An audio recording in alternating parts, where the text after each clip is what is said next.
This happened back in the fall of 2015. At the time I was doing long distance with my girlfriend and was loving the bachelor life. That meant crappy YouTube rabbit hole documentaries, ancient aliens, the whole 9 yards. No drugs at all. So I'm 4 hours deep into Stephen Greer's video, and he's talking about what he does out in the desert with some of his followers. And I totally expected this to look fake. But it really did seem like they were seeing UFOs, and were able to invite/summon them, for lack of a better term. And Dr. Greer talks about how if you want to have an experience, you can do this on your own. So I did. I was feeling brave. Aliens scare me, but after 4 hours of Dr. Greer telling me they're so nice, I figured, what the hell? Let's give it a shot. The results were as follows. So it must have been around 1 to 2 a.m. I'm laying in bed before I go to sleep, and I picture myself directly above where I am laying, on the roof of my house, shooting a floodlight into the sky from the top of my head. I forget if this was what Dr. Greer, or if that was something I picked up from somewhere else. Keep in mind, this is just me picturing/visualizing. This is no X-Files stuff quite yet. And I'm asking the universe/night sky/aliens in my head, kind of like a radio, for an experience. And I make it very clear in my mind that I do not want to be scared, and that I get scared by the idea of aliens very easily. Eventually I fall asleep. What happens next is hard to describe. I wake up, and I'm sitting up in bed, sleeping on a mattress on the floor. I'm facing the door at a diagonal angle, and I see this light. This light is like nothing I've ever seen before or since. It is the brightest, most penetrating light I've ever seen. But it didn't hurt my eyes to look at it. In fact, it was kind of nice. It was mostly gold with yellow, green and blue rays coming out of it. Like it couldn't make up its mind on what colour it wanted to be. I've never done psychedelics, but I wonder if this is what people would describe if they choose to. There was a silhouette of 2 skinny little legs sitting in front of the light, kind of swaying a little. I couldn't tell you if this lasted 30 or 3 seconds. All that I remember is that I felt like, okay, that's neat, and went back to sleep unceremoniously. I didn't hear a voice in my head, at least I didn't think I did, and felt like I just wanted to go back to sleep. At the time I wasn't scared in the slightest, which in retrospect didn't make a lick of sense, as I suspect this little green or grey visitor wanted it that way and had a hand in it. The next day I am cold sweating, and I'm not well to say the least. I barely show up to work, and while I'm at work I go through the motions and maybe say a sentence or two the entire day. Same thing for almost the entire week. The day after I tried to draw what I saw and remembered, thinking it would help. I felt like I needed to. It was pretty much exactly what I had described to you. Conclusion: I'd had a handful of dreams about aliens before. In all of them I'm scared, having a fight, with no fight or flight reflex.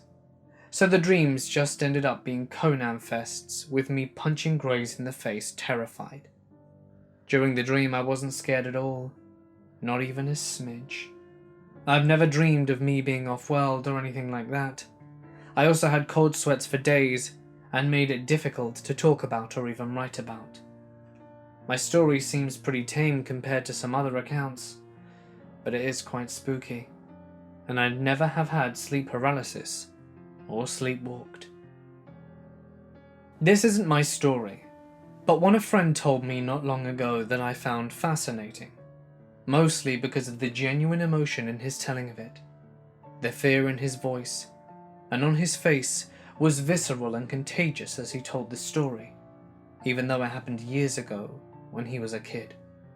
About 15 years back, a friend of mine and his group of friends were out having their fun of our little Rust Belt town not too far from a big city, doing all the things kids do before they discover drugs and girls and all the other things that take you out of your childhood sense of adventure. In particular, they went out into this part of town we call the Flats, originally zoned industrial, but after the big fiber plant closed, nature reclaimed the place for the most part. So it was fields and woods once, but you got past the big dilapidated factories that sit by the tracks. For obvious reasons, the parents around there tell their kids to keep well away from that area, because it could be seriously dangerous. But the thing that strikes me as odd about this part of town is that there have constantly been rumours that there was some kind of waste material that's just buried out there that's toxic, allegedly radioactive, and or related to the Manhattan Project. It's become local folk wisdom that there's something out there you don't want to get into, since my dad was a kid in the 50s. My friend and his posse were playing Manhunt, which I'm told is basically hide and seek, and so he was going through the woods looking for his friends who were hiding pretty successfully from him. He reaches a break in the trees, steps out onto a small meadow, and that's when he sees it. Across the field, about 20 yards away, there was something squatting in the tree line, clad in all silver and a bulbous helmet, looking almost like some astronaut from a D-grade sci-fi flick. It saw him in the same instant he saw it. It leapt in surprise, but there was something off and almost simian about the stance it took up when it leapt, almost like a chimp in a spacesuit, but taller and close to a human. Just as quickly, it raised its arm, pointed, and somehow fired a tiny metal dart at my friend, which hit him in the hand as he turned to run. He ripped the thing out of his hand while running and screaming for his friends. As he told me this with a shaky voice, he showed me the small scar on his hand. I'm a skeptical person, and it's a cheesy story, but this is a guy who's not capable of faking the trembling voice and faraway look of someone who's remembering something that terrified them. I insisted we go look around that place after hearing this, but we found nothing strange, except for a weird-looking warehouse-type building closer to the freeway than the woods that was relatively new, an empty wilderness. To this day I have no clue what he saw, but I believe he did see something. From when I was young, I had nightmares. Nightmares about giants. These giants could see through the windows, they were so tall and thin. If there was a gap around the shades, they could still see in. If I hid under my mother's bed, the dust ruffle didn't go all the way to the floor, so they would still see me. In these nightmares, I would hide in the closet, try to open the door as well as I could, and hide under a pile of clothes. One morning, I woke up in that closet. Throughout my youth, I'd have nightmares of a similar sort. I could not sleep near a window, especially if it was an open window, even in summer. One time, it was tall, skinny monkeys on the roof trying to get in, or it would be triangular objects in the sky flying at very high speeds. All the time, I knew nothing of aliens, and I joined a group that dealt with all manner of oddness, including UFOs.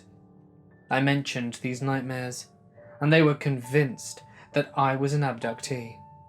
It began making sense, as these nightmares would often occur about the time I was ovulating, including one nightmare when I woke up on a table in a room, with something like a huge metal bowl inverted in me.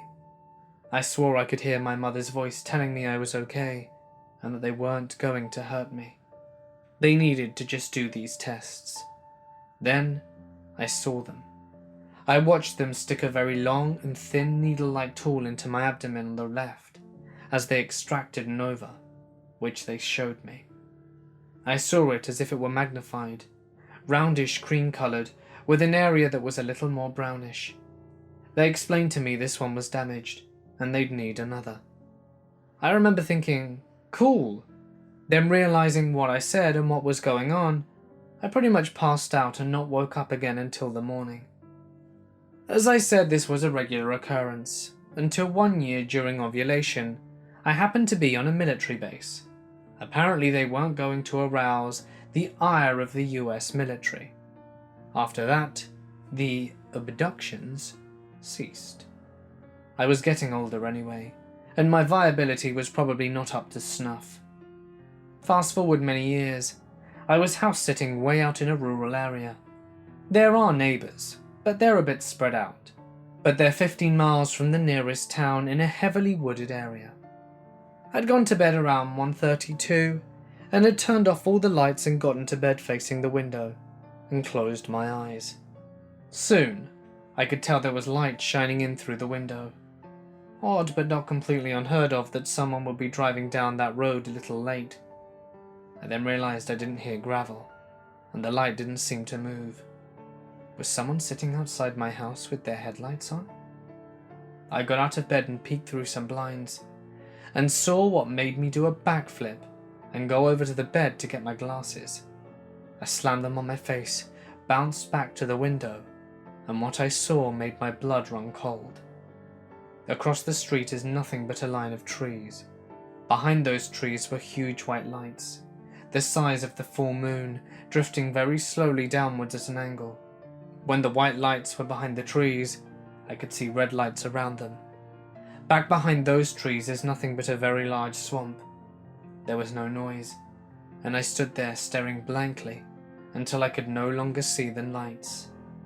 Needless to say, there was no sleep to be had on my part, and I kept looking out the windows, expecting to see little green men out in the front yard.